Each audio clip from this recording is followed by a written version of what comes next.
Bonjour à tous, j'espère que vous allez bien. Bienvenue dans cette nouvelle vidéo. Je vais vous parler aujourd'hui de la stratégie de notre ami Warren Buffett qui investit dans des sociétés de qualité. Mais lui, en fait, ce qui l'intéresse, c'est de les acheter à des prix qui sont très intéressants. Ensuite, il fait des profits et il a un retour sous forme de dividendes en espèces. Je mets Warren Buffett de côté et puis je vais vous partager la première stratégie sur l'investissement à dividendes. Donc ma source, c'est le site Sequoia. L'investissement dans des actions à dividendes est une stratégie à long terme en bourse. À chaque trimestre et ou chaque mois, l'investisseur reçoit des dividendes versés par l'entreprise sur son compte, entre parenthèses, d'investissement. Une façon efficace de construire un revenu passif sur le long terme et de fortifier un patrimoine solide. Solide le patrimoine. Yes. Ok? Je vous laisse regarder encore la stratégie à dividendes sur le long terme. Je continue. J'ai un deuxième document à vous montrer. Alors peut-être que vous êtes arrivé sur mon site par hasard. Peut-être qu'il a été recommandé par une autre vidéo ou par YouTube. Parce que vous êtes en train de vous demander comment faire dans cette période inflationniste pour recevoir des revenus supplémentaires. Je vous informe que vous êtes au bon endroit. J'ai décidé de vous donner un maximum de contenu de vidéos avec de la valeur pour recevoir de l'argent en espèces. C'est ce qui nous intéresse. Alors, pour les personnes qui se demandent comment faire pour avoir des revenus supplémentaires, j'ai envie de vous dire que c'est possible avec la stratégie à dividendes de gagner de l'argent. Techniquement, alors ma source, c'est le site perlibre.fr. Techniquement, le dividende n'enrichit pas les actionnaires. Cela revient en même de revendre une partie des actions de l'entreprise et d'en percevoir le produit de la vente. Alors là, écoutez bien, hein. Cependant, en touchant des dividendes, l'actionnaire reçoit de l'argent sans avoir à se séparer de ses actions.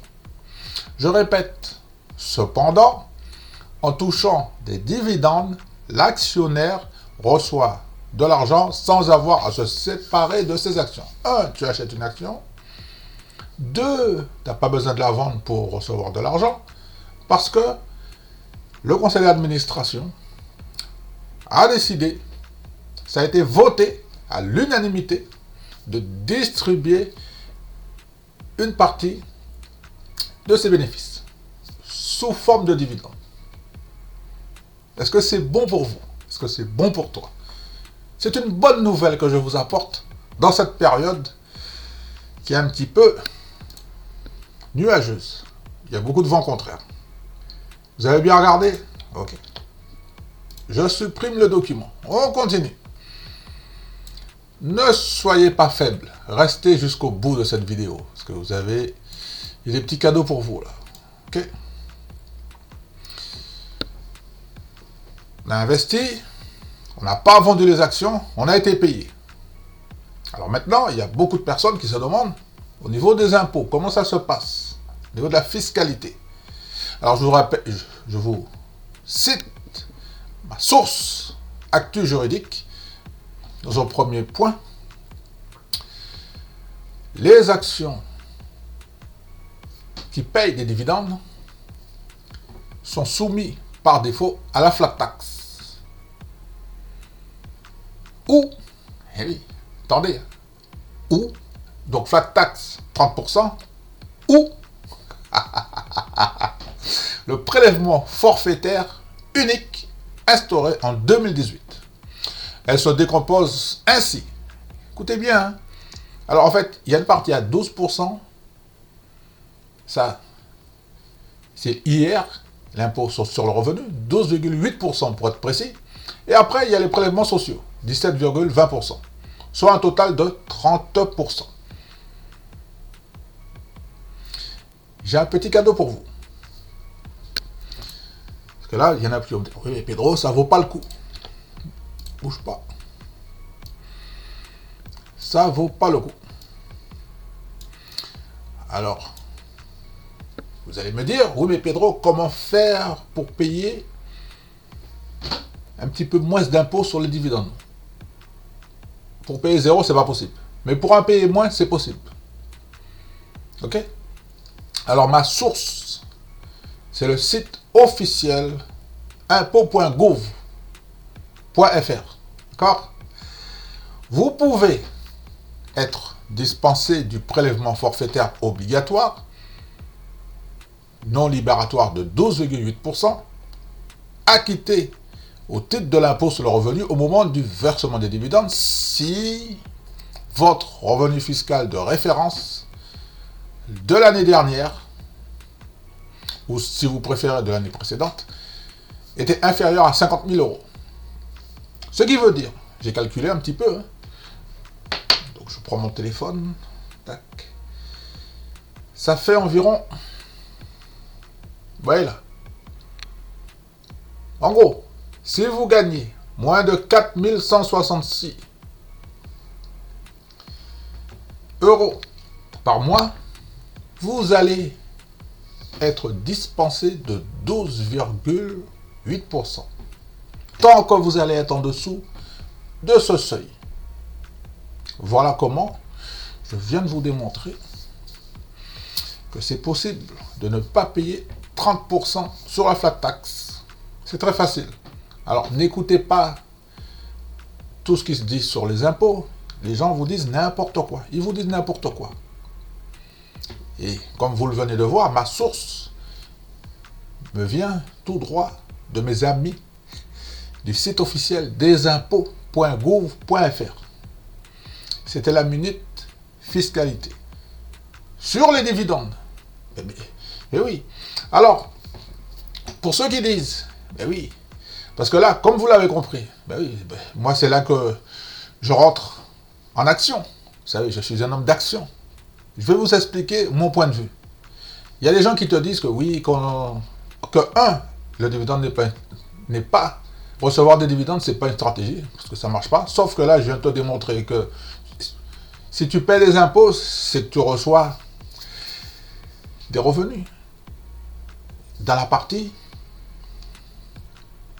revenus, des capitaux. Il y a une case pour ça. Donc c'est là qu'on va les marquer. Le montant.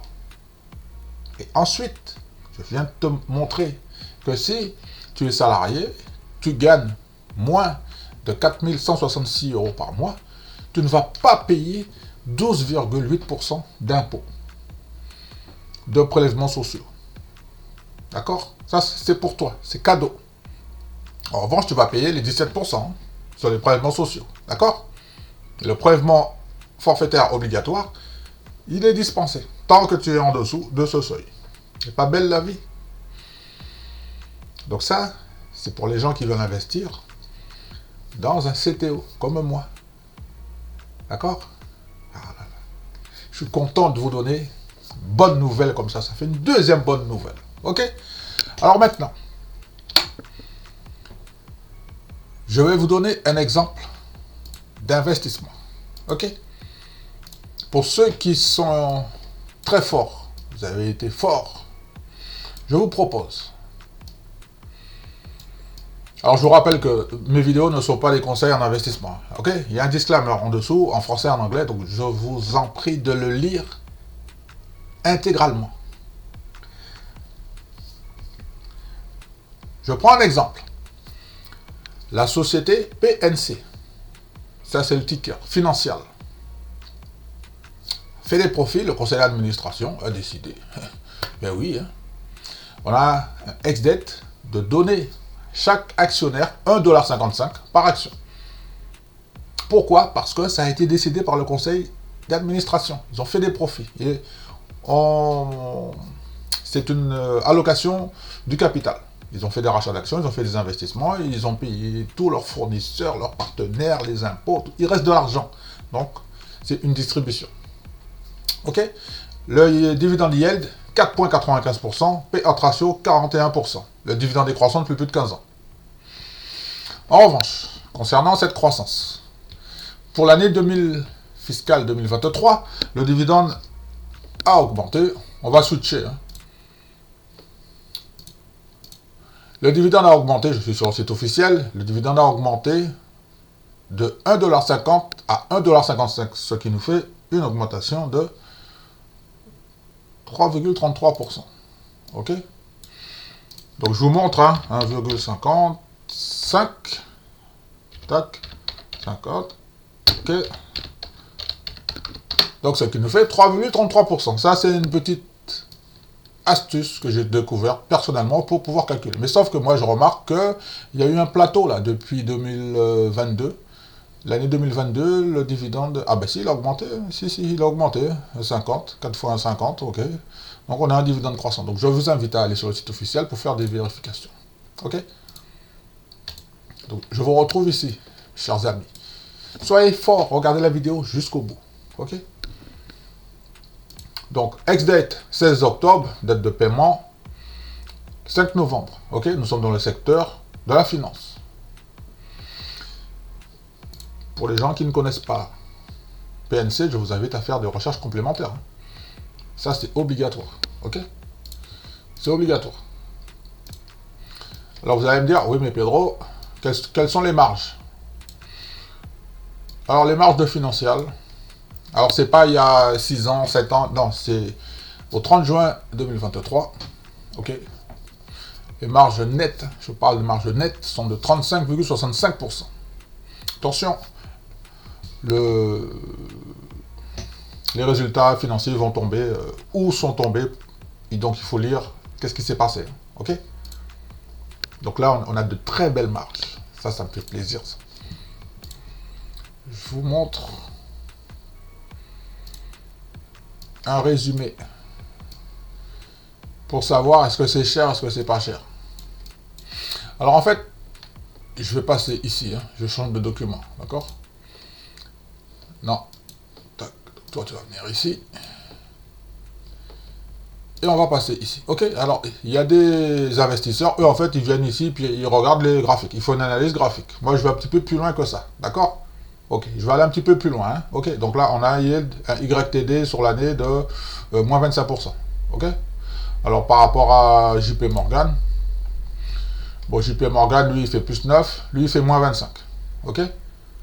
D'accord. C'est juste pour vous donner un exemple. Dans le petit tableau que je vais vous montrer maintenant. Ah, c'est là que moi, j'interviens, justement. Ok. Alors, regarde, tout est ici en fait. Pas besoin de faire d'analyse graphique. Vous n'avez même pas besoin de faire d'analyse graphique pour acheter un titre. Tout se passe ici. Il y a des chiffres clés à connaître. Market cap, ou cap, 48 milliards. Ok. Ça c'est bien ça. Ok. Mais vous voyez en bas à droite là, 8,4. On paye 8 fois les bénéfices. C'est-à-dire au cours actuel de 118 $, l'entreprise se paye 8 fois les bénéfices. Vous savez très bien que ici, pour ceux qui sont habitués à venir sur ma chaîne, que j'achète des titres qui sont inférieurs à PER de 20. Comme ça, là par exemple, j'achète à 8, je revends quand le PER va remonter à 15, 16, 17. Ok? Prendre des profits.